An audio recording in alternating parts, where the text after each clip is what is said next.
Hey, Michael, as you've had a couple of days to kind of digest it here, what do you make of your individual season as you've had a couple of days to reflect on it? Yeah, I think it was positive overall. I think took a lot of strides in the right direction. Got better at some stuff I think I needed to get better at, and just gained more experience. So I think individually it was good for me. So yeah. And I guess especially the last month or so, I think you had 7 goals in the last month. Anything you noticed there? I imagine maybe that's related to what you're talking about, getting better at a couple of things.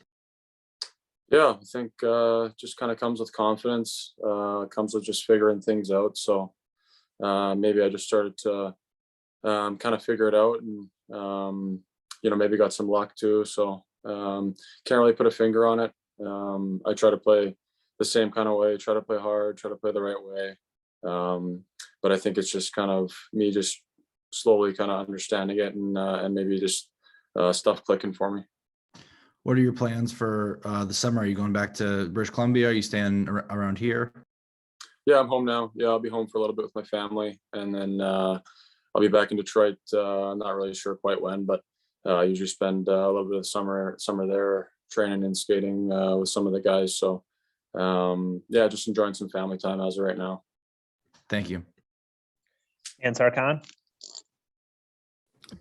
Yeah, Michael, just how important is it for you to be versatile, to be able to play center, wing, move up and down the lineup, special teams? Just how much is that all these different roles do you think helped grow your game? Yeah, I think it's important to be a guy that can move up and down the lineup or play in different situations. So it's something I try to be effective at, whether I'm playing wing or center or whatever special team. So wherever I can kind of help the team and fit in, and give the guys some energy and some life maybe when we need it. It's something that I try hard to be good at. So I think it's important. What are just some of the lessons you've learned in your short time here in the NHL that you've taken away as far as the consistency it takes, and just what it takes to be like an everyday player? What are some of the things you've learned? Yeah, pretty much just what you said. Just be consistent. I think every day, every night when you play, it's a new challenge, and kind of just the same challenge over and over. And I think effective players and good players can bring it every night, whether it's on the score sheet or just other ways you play the game. So I think the biggest thing is just consistency, and not getting too high or too low on yourself. So yeah, I think the biggest thing is just consistency and kind of playing that same way, playing hard every night. Are there any particular areas that you're going to be focusing on in your training in the off season here? Yeah, just to get bigger, stronger, kind of the same things as it's always been. I think you can never be too strong, too fast. I'm still kind of growing into my body a little bit. So just putting on more strength, staying fast, staying quick, I think is the biggest thing. So I would just say more so just kind of strength, overall strength, add a little bit of mass to myself, while still staying quick and fast. Thanks, Michael. Wayne St. James? Michael, Jeff was the only coach you've known in the NHL. What's kind of your reaction been to his departure and the anticipation of what it'll be like to have a new coach? Yeah, it'll be interesting to have a new coach. He's the only coach I've had in Detroit. Obviously, I was coached by Benny and GR, but it'll be interesting. I've never had a different coach, so I have a lot of respect for Blash. And yeah, it'll be different coming into camp, but I think it's an exciting thing for the group, and obviously something that Steve kind of has figured out. So it'll be interesting. And you guys were a game above 500 as late as mid-February. What did you take away? Like, what did you learn maybe mentally from how tough games got, as teams come out and start jostling for playoff positioning, that you can use going ahead? Yeah, I think kind of day by day or even month by month, every team starts to just be better and better. And I think the league just gets better as you get into, the new year, into like February, March, April. Teams just kind of put it into another gear. And, obviously wasn't the result we wanted in those months and those games. So I think it's just knowing that that's how it is, and that's how the league is. In those months is good for experience and good for the group. So I think we just take it as a learning lesson and be ready to go. Thanks, Mike. Bob Duff. I wanted to ask you, I know you played a couple of years at Okanagan Hockey Academy. Those are still relatively new in Canada. I guess they're pretty big in Western Canada. But how do you think that helped you on your path to where you get to today, and what as a stepping stone? Sorry, you cut out. I didn't hear the first part of your question. You played for 2 years at the Okanagan Academy, and I know they're fairly new in Canada, the academies, but they're pretty big in Western Canada. I just wondered how much you think that helped you on your path to the NHL to have that kind of opportunity for a couple of years.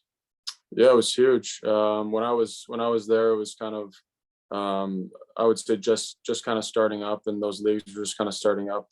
Now all those programs are kind of everywhere. So I think that was probably the best move I've made as far as getting ready for junior hockey, living away from home, practicing every day, working out every day. I think it's similar to like the junior hockey experience. And then as far as practicing every day and being in the gym every day, it's similar to the NHL. So yeah, I can't really say enough good words about that program. It's done a lot for me. So yeah. Is it as much the structure, like you say you had, you're on the ice every day, you've got gym time every day, and then your education, all that too, it's all kind of planned out for you. That's such a big adjustment for kids when they get to junior, and you think that as much as anything is part of why it's absolutely. It's tough being a young kid and juggling all that. So it was kind of it was easy for us at OHA. You just had everything lined up for you. So you went to school and then got out of school, got a workout, got practice, or if you had a game that night. So it's very structured. I think it's good for kids to have structure and have things laid out for them, and do something like that every day if you want to move up levels in hockey, I guess. Okay, thanks very much. Art Regner. There we go. Hey, Michael, how are you? What's up, Art? How you doing? I'm doing.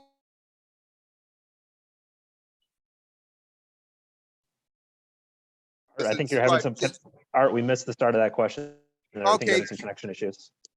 Yeah, I'm at Comerica. Sorry about that. I'm going to sit down. Sorry. Okay, here we go. Can you guys hear me now? Are we good? Yep, we gotcha. Okay, great. Sorry about that. Net front presence, establishing yourself. Do you feel that as you progress this year that you were able to get a better feel in that the net front presence and standing there is now really going to be part of your game from here on out? Yeah, I think so. Yeah, I think I definitely learned different ways to get in front there and get some space for myself. I think I could still do a lot better job of getting there and getting my stick free, timing it well, and then being ready for a rebound or a loose puck. But I think I definitely took steps in the right direction in that category. Do you look at your emergence this year? Was it more like, you said interesting comment about growing into your body too? Do you feel that maybe this was the first time that, body and mind are in sync with each other? Maybe, yeah. I think as you get older and as you get, spend more time in the gym and just get older, honestly, and mature, I think that's sort of, those two things correlate and come together. So yeah, maybe they're kind of both clicking. Just got to keep them clicking and keep building. Do you prefer one or the other, center or or wing, or does it matter at this point? Doesn't matter to me. Just wherever the team needs me, wherever I can help out. All right, this year, because of Zooms and all that, really haven't seen you in person, but are you still 6'6", or are you up there like about 6'8" at this point? I think I'm still 6'6". I haven't grown too much. Really? Seriously? Yeah. So you're 6'6". All right. And finally, and I don't think you're going to reveal this.